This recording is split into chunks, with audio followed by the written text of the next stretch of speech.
Welcome to 211 Big Bend Facebook Live. If you are joining us for the first time, please say hello. Tell us where you're coming from. We're falling. Excuse me while I change or fix you. There we go. I'm Stacy Robinson, and this is Paulina Lewis. She is our Outreach and Education Coordinator.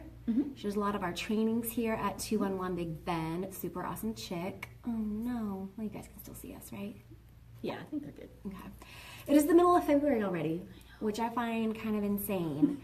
It's been a long year already. Yeah, right? I was talking to somebody, they're like, is it already the year up? I'm like, no. Sorry, guys, we're not even a quarter through. Hang in there, though. It's all good. We have our big annual benefit coming up next week. We're really excited about that. Tickets are still on sale, so you guys go and check that out. But we are here for a much bigger purpose and reason that we want to talk to you guys. Before we go into it, if you don't know what 211 Big Bend is, it is your region's go-to crisis hotline. We answer a lot of calls for a lot of different reasons. If you need somebody to talk to, you need assistance with anything human needs related, you can just pick up that phone and dial 211. So if you're just joining us for the first time, please comment below. Let us know where you guys are listening from, how you heard about us. We would love to hear it. And if you guys have any comments about the topic we're going to discuss, please put them below. We'll kind of see who's on and answer any questions that you guys have come through. So Paulina. Yes. We were talking earlier, and everything that's kind of happening in the world, especially the other day was in Parkland, Florida, with the shooting. I've been reading and hearing a lot about how the issue, I will put quotes around that, is mental health related. I agree with that, but I also disagree with that because I think it's a lot more than that. I think gun control can play a part in that, security can play a part in that, and breaking it down to human interaction and connection. Definitely. And here at 211, we answer so many calls that are mental health related. That is probably our top call when we're talking about loneliness, anxiety, depression, suicide. So we get a lot of those. We do. And our counselors are very diverse and well trained to answer those calls. And I wanted to pick your brain on this topic and kind of see what as a community we can do here in Tallahassee and statewide to, I guess, become more aware. So we are getting this conversation started. We want you to jump in with us or just listen and give us some feedback. So recently here, Logic. Who is this man and what did he do recently?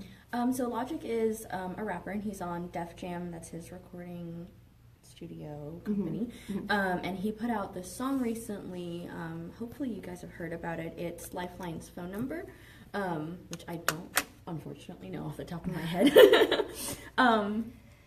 But he performed it at the Grammys, and right after that performance, Lifeline luckily did give us a heads up, but right after that performance, for the whole nation, Lifeline's call volume tripled, and that's ridiculous. Wow. What was amazing. What's the song about? It's about suicide. So both he and Alyssa Clara and Khalid take different positions in the song about, so one person is speaking as a person at risk of suicide, another person is the counselor that they would hear on the phone, and then another person basically is that person at risk on the other side of their thoughts. So after surviving that moment where they felt like killing themselves. Wow. So this is a song by a very popular artist out there that he performed at the Grammys.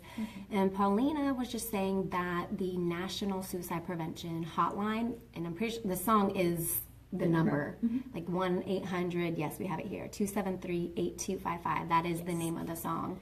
He performed it, and those numbers tripled. That means there are people calling that hotline number that are contemplating suicide or know somebody that is. And they tripled. That's a pretty big number. That's huge.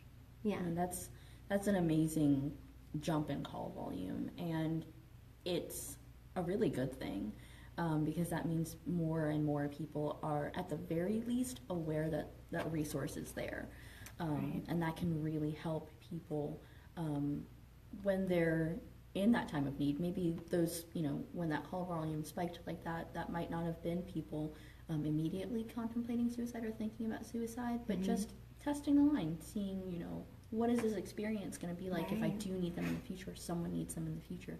And that's always an okay thing to do. Exactly. We really encourage that too. And I think a big part of his message is yes to reach out, but also you're not alone. Yes.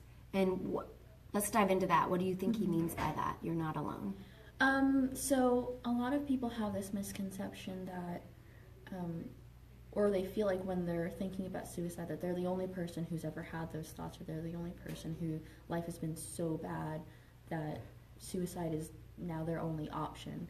And that feeling is valid, but that the fact of the matter is it's just not true. I mean, we have a whole national line to help people in those situations, and a lot of our counselors, a lot of just individuals who work with our agency have either loved ones who have experienced either thoughts or attempts of suicide, or have gone through that situation themselves. So there's so many people who go through this really difficult time every day. Right, and then if you're listening and you are one of those people and you do feel alone, you are not, you can pick up the phone, call that national number, or dial 211 and they'll get you routed there. Absolutely. Now here at 211 Big Ben, you were sharing with me that people calling in with suicidal related calls are how old? It ranges. Sure. But recently we've really seen, at least anecdotally for myself and a couple other counselors, or quite a few other counselors, we've seen a pretty good amount of adolescents and youth who are calling in. So as young as I think 7th or 8th grade up through college age. So it's 12, 13, 14 and up. Wow, that's pretty young. That is really young, and we're seeing it more and more, and it can be really difficult when you're talking to a child, who either they, or most of the time it's their friend, who is saying, I don't want to be here anymore, I just can't do this anymore, or they're outright saying, I want to die, I can't live like this anymore, or who's having behavior, so self-harm, right. Giving things away, making preparatory behaviors, things like that, and their friends are scared for them.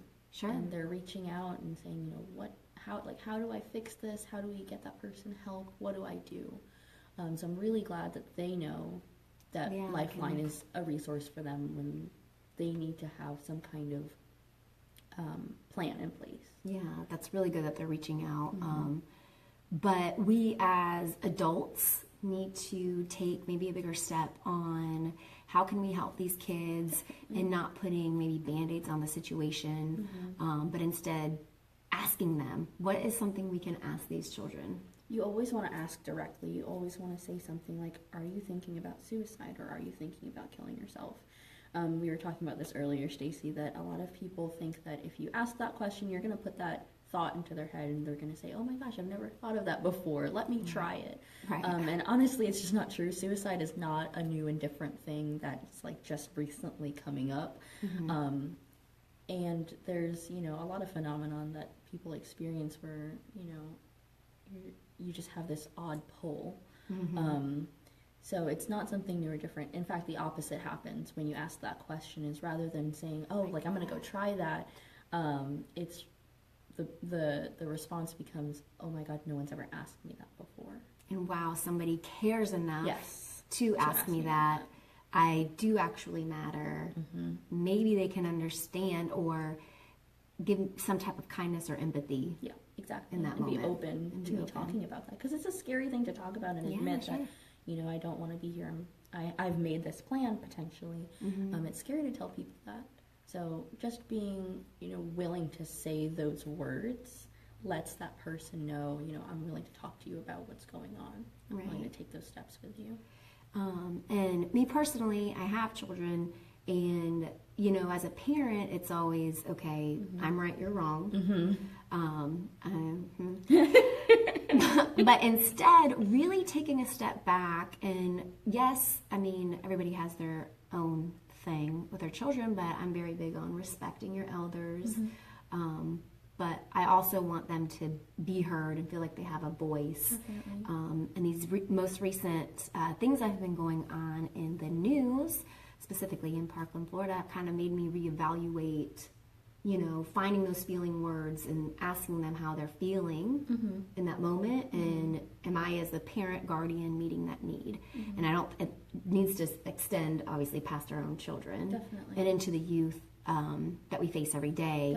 And if you see a child maybe alone or just standing there, you know, not stranger danger type of situation, but are you okay if something doesn't look right, and stepping in and being that person? Yeah, and I really love what you said, that it needs to extend beyond our own children, because it's as an adult, it really is hard to sometimes make that connection with maybe a child that you don't know very well. You know, we don't want to step on toes and, you know, do that kind of thing. But at the end of the day, you know, just being empathetic to a person. I mean, yes, they're a child, but they're still a person. And they still have thoughts and emotions that maybe aren't helping them right now. And they just need to get those out.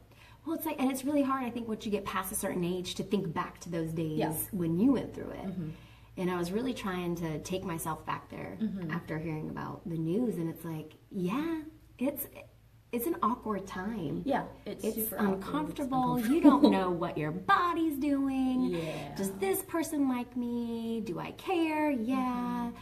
And it's a time when you have probably the least amount of autonomy over yourself. Sure. Because you have to go to school, you have to follow some kind of rules if you've got a guardian. So a lot of kids feel really out of control. Right. And they feel like they're weird and they're alone and they can't do the things that they want to, or that it's... Right, which the National Suicide Prevention Hotline has a campaign type of thing going on right now called, what's it called? It's called Seize the Awkward. And it's really, really great. It's geared for youth to talk to other youth, because honestly, because honestly, that's who they're talking to. They're not talking to us. They're not talking generally to their parents, unless hopefully they are, because they should have a great relationship with them. But they're more likely to talk to people who they see every day, their classmates, their friends, people online. And it's really important for you know, teens to be able to have that conversation too, and also to know that they can reach out to parents of that person, or that they can do things to help people. Right. And we are absolutely going to share one of those videos. It's actually kind of humorous. But my take from it is explore weirdness. Yes. Like, if you're awkward or if you're weird, be 100% okay with that. And then if somebody else is weird or awkward, embrace that as well. Definitely. And then just ask, are you okay? If you feel nothing is okay. Or if you just want to be a human and connect with another human. Definitely. And that's something that I tend to say about our agency a lot, is most of the people at our agency, the counselors at least, we're probably all at one point the weird kid in class. And we have a huge family here, and we definitely do the, are you okay? Are you, like, how's everything going? We always check in with each other. And that's totally okay. Yeah. I mean, yes, things need to get done. Yes, people have plans and executions and deadlines, and I think we just go. We don't stop to take that moment and ask, are you okay? Yeah. And I feel there is a stigma kind of related with checking in with your feelings. Yeah, definitely. And I think that's where this stems from. A lot of what we're talking about stems from that. And just asking, are you okay? Yeah, and just being like, if you're not okay, it's okay to not be okay. Right. And not fixing it. Yeah, you don't have to fix it. I'm like, hey, what's up, girl? Are you okay? Right. No. Oh, well, this or that, what's going on? And kind of reflecting myself back onto you instead of just shutting up. And listening. Excuse my language. Yeah, listening, letting you be heard. Exactly. And that can happen from adolescent to adolescent, adult to adolescent, and vice versa. Exactly. Yep. I love it. Yeah. Cool. Do you have, so we talked about logic. Our numbers increasing. Seize the Awkward, which you guys totally need to check out. And yes, totally it's a really cool campaign. It is. It's pretty cool. It's pretty dope. And we invite you to keep this conversation going. So if you guys have a topic you would love for us to touch on about mental health or anything related in this topic, please comment below, send us a message on Facebook or Instagram, and let us know. We would love to discuss it with you guys. And we're here. We're going to keep this conversation going. Always. Because it needs to be heard and something needs to be done. And these are kind of first steps. And we've actually been doing this for a while, and so have some other amazing organizations here in our town and state. Much love. Happy weekend. Bye.